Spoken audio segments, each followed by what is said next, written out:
Kile kitanda ulicholalia kipindi ukiwa mahututi kikakurudisha nyumbani salama, kile kile alilalia mwenzio kikampeleka mochwari.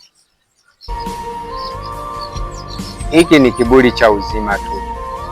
Usisahau haya katika maisha yako. Kuna siku utaamka na huzuni, kuna siku utaamka na furaha, ila kuna siku hautaamka kabisa.